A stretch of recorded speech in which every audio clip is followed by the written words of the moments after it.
Si Rochelle Olidampo ng San Jose del Monte, Bulacan ang ating pong kakausapin this morning. Good morning, Rochelle. Hello po, good morning po, Sir Ted, Ma'am Cha. Good Good morning. morning. Maraming salamat po, napili po ako. Naku, Okay. wala pong anuman. Sige. Ito nga si Rochelle ng San Jose del Monte, Bulacan, Opo. 30 anyos. Okay, sige ha. Bago ang Opo. lahat, Rochelle, ano muna yung aral nung Biyernes? Yan. Nung aral po nung Biyernes, Opo. wait lang po. Sige, Okay ha. lang, sige lang po. Wala namang, di naman kami nagmamadali dito. Okay lang tayo hihintayin dito, namin. baby. Sige. Oo. Ipinaalala niya na ang Yan. Panginoon ay kailanman di tayo pinabayaan. At kahit nasa rurok na tayo ng kabiguan, gagawa siya ng paraan para bigyan tayo ng lakas sa araw-araw.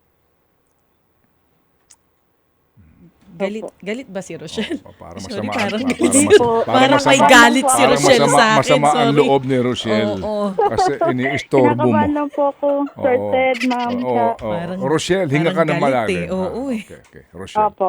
anong particular na bersikulo ito? Sige. Ano po? Anong particular na bersikulo ito? Anong verse ito? Verse, Okay. Ganito, meron ka ba dyan radyo o TV sa bahay mo? cellphone lang po. Cellphone, pwede bang patayin mo muna yan para hindi ka maghintay ng Opo, boses opo, natin? Oh, kasi may delay tayo, no? Okay, sige. Opo, Sir Ted. Okay, sige. Rochelle, anong Opo. verse ito, Rochelle? Ano po? 2 Pedro, verse 3, verse 9. Okay. 2 Pedro, no? Versikulo 2. Okay. All right. Opo. Sige. Ganito. Oo. Ano ang aral sa iyo nito kung nakinig ka nung Friday? Nung aral po sa akin. Kung nakinig ka, hindi ka namin no, Hindi wala po, wala, opo, wala opo. ditong perfect answer ha. Oo, ang atin dito yung kasi nga Rosel, ang lagi namin sinasabi, higit sa premyo, higit sa pera, yung mensahe. Yun ang pinaka-importante, Rosel. Ha? Yung tandaan natin yan, higit sa pera, higit sa premyo, Opo. yung mensahe. Yun ang atin dito. Otherwise, di ba, wag na tayong magbigay pa ng pagkakataon para makinig kayo doon sa sinasabi ni Brad Jeff, di ba? Ano na lang tayo Opo. dito? Magbigay na lang tayo ng magbigay dito ng pera, ng ganun-ganun na lang, di ba? Walang leksyon sa likod nito. Sige, anong aral sa'yo nito? Ang aral po sa akin, Sir Ted, hindi po tayo pinababayaan ng Diyos kahit po na may problema po tayo sa araw-araw. Yun po. Amen. Amen. Opo. Oo. Ulitin ko lang ito ha. Ang Panginoon ay hindi nagpapabaya sa kanyang pangako gaya ng inaakala ng ilan. Sa halip, nagbibigay siya ng pagkakataon sa lahat sapagkat hindi niya nais na may mapahamak, kundi ang lahat ay makapagsisi at tumalikod sa kasalanan. Amen. Amen. Po. Oo. Rochelle, may 2 kang anak.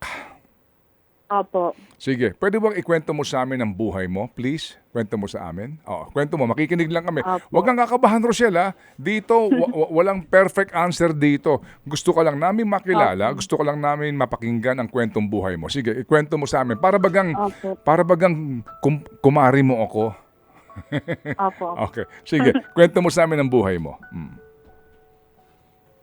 4 na po talaga yung anak ko po, Sir Ted. May 2 po akong anak sa una. Tapos yung sa ngayon po, 2 din po.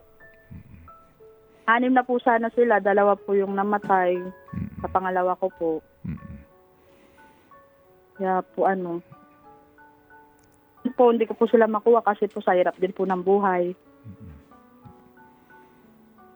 Nangungupahan lang kami, 600 yung bayad sa araw-araw. Kaya nga po, nagbabaka sakali po ako dito na makapagbatayo po ako ng kubo. Kasi po, malapit na pong gumuho yung bahay ko dito. Okay. Kaya po sumali ako dito. Nagbabaka sakali po ako. Para po makuha ko na rin po yung mga anak ko kung sakaling may sarili na po akong bahay. Rochelle? Kasi po, yung asawa ko po kasi dati, marami pong bisyo, lagi po nakukulong, kaya po iniwanan ko na. Kaya po ngayon, puti po okay naman po yung pangalawa kong asawa ngayon. Nagkatrabaho po siya na maayos. Buti nga po yung tita niya po nagpaupa sa amin, 600 lang po yung bayad. Kaso po malapit na rin pong masira kasi po malapit sa sapa, gumugo na po yung lupa. Kaya po nagbabaka sakali po ako dito na kahit pa paano po makapagawa po ako ng kubo. Opo. Opo. Rochelle, Po, taga saan ka talaga? Saan ka pinanganak? sa Jose del Monte, Bulacan po. Diyan ka talaga pinanganak? Ay hindi po, pinanganak po ako Sundo po. Yung asawa ko po taga dito. Oo. Rochelle, kamo, meron kang unang kinasama, may anak ka doon dalawa. Opo. Okay. Opo. Ilan taon na yung mga bata doon sa una mong asawa? Sa una mong kinasama? Ano po, 11 po tsaka 9. Oo. Itong dalawa mong anak ngayon sa bago mong kinakasama, anong mga edad nito? 11 years old po tsaka 9 years old po. Halos magpareho ang edad? Hindi. 11 tsaka po 9. Hindi. Doon sa una mong dalawa, di ba apat ka mong anak mo? Opo. Meron kang dalawa doon sa una. Opo. Yung hiniwalayan mo. Yung dalawang batang yun, nasa dati mong kinasama? Hindi po, nandun po sa mama ko po. Nasa Hindi ko nanay muna mo. po pinanganak. Sige. Anong mga edad nun? 11 years old po yung panganay. Mhm. Yung pangalawa po, 9 years old. Okay. Ngayon, dito sa inyong kinakasama, may dalawa ka ding anak dito? Opo, 4 na nga po sana sila kaso yung dalawa po namamatay po sila eh. Oo. Bali 2 na lang po. Okay. Ang sandali lang. So ngayon, ilan ang anak mo talagang buhay? 4 po. O sige. Yung dalawang anak mo kasama mo ngayon, Opo. ano mga edad niyan? Ano po, 7 years old po tsaka 8 months. Okay. Sige. So ang asawa mo ngayon, construction worker. Opo. Saan mo ito nakilala? Paano lang po din, sa chat-chat lang din po. Kailan kayo nagkakilala at kailan kayo nagsimula magsama? 7 years na po ago. Ngayon, 30 anyos ka. Opo. Nakapag-aral ka ba? Opo, high school lang po. Hindi po ako nakagraduate eh. Oo. Saan ka nag-aral ng high school mo? Caloocan po. Oo. Anong trabaho ng mga magulang mo? Yung mama ko po nagtitinda po. Saan? Tapos may pangalawa na po siyang asawa. Doon lang din po sa bahay namin. Doon po sa Caloocan. Sa Caloocan. Oo. Yung papa mo hindi na kinakasama ng mama mo. Hindi na po kasi wala rin po trabaho. Iniwanan niya po kasi wala rin po kami makain dati. Oh, ilang kayo magkapatid? 4 po. Pang-ilang ka? Panganay po ako. Oh, sige. Rochelle, tatanungin lang kita ha. Oo. Maari mo sagutin ito, maari ding hindi, no? Oo. Opo. Itong sitwasyon mo ngayon, kamo, kailangan nyo ng pera pampagawa kanyo ng kubo mo. Opo. Oo. Wala ka bang bisyo? Wala po. Oo. As in, noon, ulitin ko ha, Opo. pwede mo sagutin, pwede rin hindi, at igagalang Opo, namin opo. kung ano man ang sagot mo. Oo. Nung bang unang may kinakasama ka, yung kinakasama mo nung una may bisyo? Opo. Ano ang bisyo? Ano po, gumagamit po. Oo, gumagamit siya. Ikaw ba nadadamay dati? Hindi po. Hindi ko nga po alam yun eh. Kasi na po nalaman ko yun, nung buntis na po ako. Oo. Nung una hindi ko po alam. O, sige. Okay. So, ito ngayong kinakasama mo, kumusta naman ito? Okay po. Mas maayos po yung ngayon, masipag po magtrabaho. Ilan taon na itong iyong kinakasama ngayon? 29 po. Oo. Tapos, itong tinitirhan nyo, kaninong lupa yan? Sa tita ko niya po. Sa tita po ng asawa ko. Sa tita ng Pinapahat asawa po mo. sa amin. Okay, sige. Ganito, kailan ka pa nagsimulang makinig o manood sa amin? Isang buwan na po ako dito. Kaya, paano Buwan mo, na po akong nakikinig po. paano mo na-discover itong programa namin ni Chacha? Dun po sa ka-GC lang po namin, sabi niya, try nyo dito para mabigyan din kayo sa mga hiling ninyo. So, sinabihan ka na manood sa amin ng kaibigan mo. Opo. Yung Kaya po yun. yung kaibigan mo, Invite ko po. yung kaibigan mo na yon, nanalo ba siya sa amin dito rin? Opo, nanalo din po yung mga ka-disco po. Okay. Mga ka-group nyo? Ka-group chat mo? Opo. Okay, sige. Opo. Okay, sige. Alam mo, dito sa amin, hindi namin hinahanap yung matagal na nakikinig, yung top fan ni Chat. Opo. Walang ganon, no?